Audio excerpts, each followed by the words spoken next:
Did you know that despite winning World War II, Britain had actually become a hidden debtor nation? The same Britain, on whose empire the sun never set, was plunged into financial darkness after the war. It ran out of gold, its currency weakened, and trade stagnated. Behind the celebration of victory was a debt that shook the country's sovereignty. This debt was not from an enemy, but from an ally, the United States. But the question is, was it aid or a new form of financial slavery? Today we will find out how Britain paid its expenses after the war, and how a great empire gradually became enmeshed in the chains of debt. This story is not just about money, but also about power politics. So, let's turn back the clock and go to London in 1940, the start of the war in 1939. Britain was one of the most powerful empires in the world, but as the war progressed, the costs began to skyrocket. Millions of pounds were being spent every day on military equipment, weapons, and ships. Britain's gold reserves were rapidly dwindling until the treasury was empty. German submarines destroyed the sea lanes, which stopped trade. A rationing system was introduced in the country, and the people had to stand in lines for daily necessities. Factories were only producing war materials, and the economy was in a state of one-sidedness. The government was borrowing money, but even so, spending could not be controlled. Churchill knew that if immediate financial help was not received, the empire would collapse. In such a situation, a powerful ally came into play, the United States. In 1941, the United States introduced a new law, the Lend-Lease Act. This law was ostensibly to help the Allied countries, but in reality it was a financial trap. The United States promised to provide Britain with weapons, oil, and food on loans, but each loan came with conditions, which made Britain indebted in the future. During the war, Britain had neither the time nor the authority to negotiate these conditions, so Churchill accepted the agreement because the alternative was death. This was the moment when Britain handed over its financial sovereignty to the United States. American goods kept the British Army alive, but the price was later collected. After the war, this debt had grown like an avalanche, and now the United States began to demand an account. In 1944, the United States changed the world's financial structure through the Bretton Woods Conference. The famous British economist John Maynard Keynes opposed this system. He said that it would make the dollar a world power, but no one listened to him. The United States introduced a system in which all currencies were linked to the dollar. This made the dollar the world's standard, and the British pound weakened. Keynes had said, "We have sold our power to a new imperialism." Britain, once the center of the financial world, now became subject to Washington's policies. America took not only Britain, but the entire world into its financial embrace. This was the moment when the American century began, and Britain began to disappear in the shadow of its greatness. After the war, Britain was on the verge of bankruptcy. The United States offered a $375 billion loan, ostensibly as a bailout. The agreement became known as the Anglo-American Loan Agreement, but it had conditions that crippled the British economy. The United States said that the British pound should be open to free trade. That is, countries around the world would now be able to buy and sell it without any restrictions. As soon as the agreement went into effect, the value of the pound began to fall rapidly. Britain's foreign exchange reserves began to run out, causing huge losses to trade. The United States killed two birds with one stone, weakening the British economy and increasing its influence. This debt later became a burden on the British economy. The American loan came with conditions that made Britain economically dependent. Britain was told to follow American monetary policies. One of these conditions was to allow American investment in the colonies.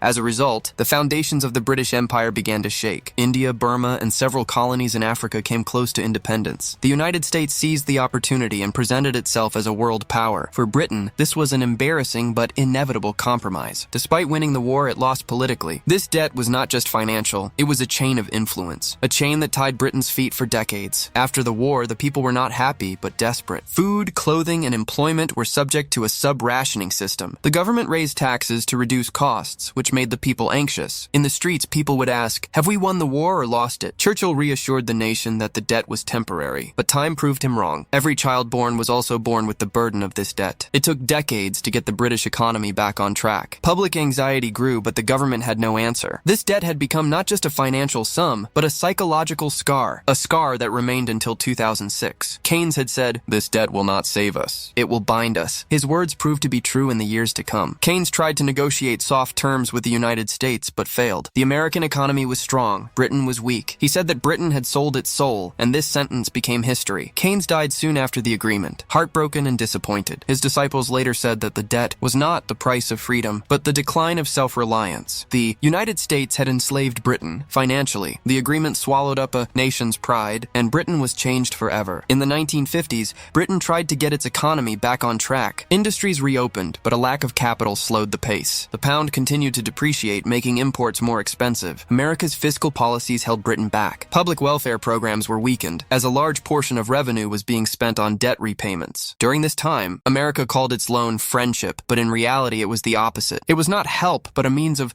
control. The British government quietly fulfilled every condition because they knew that refusal would mean global isolation. Thus, Britain's political influence was further reduced. When the Cold War began, America made Britain its closest ally. But in reality, this alliance was not one of equality, but of supremacy. Britain began to depend on American policies, and both militarily and economically, America further strengthened its grip through NATO. Britain was now like a shadow, powerful but limited. Its decisions were not possible without Washington's consent. This was the period when the world realized that the British Empire was over. Now the center of power was no longer London, but Washington. A new world power had emerged, and Britain was breathing in its shadow. Paying off the debt was not a matter of a day or a year. The process took about 60 years. Each government paid back a little bit at a time, but the principal and interest kept increasing. In the 1950s and 60s, Britain had to borrow more. It was a cycle that seemed to never end. Despite public welfare policies, the economy was under pressure. The American debt loomed as a silent shadow in every budget. The debt became a symbol of British national pride, and it became a worldwide example that even superpowers could be in debt. In 2006, Britain finally paid off the debt in full. On December 31st, 2006, Britain paid the last installment to the United States. The day seemed like a moment of historic relief, but it also reminded us of a bitter truth, that freedom is not always free. The media dubbed it Debt-Free Britain Day, but in reality, it was a day of long overdue liberation from the shackles of the past. Officials quietly confirmed that Britain was now debt-free, but this independence was achieved after a century. Britain's financial wounds healed, but the scars remained. This debt was not just a burden of money, but a burden of history, and this burden was borne by many generations. America made a surprising political move in this whole process. It saved Britain, of course,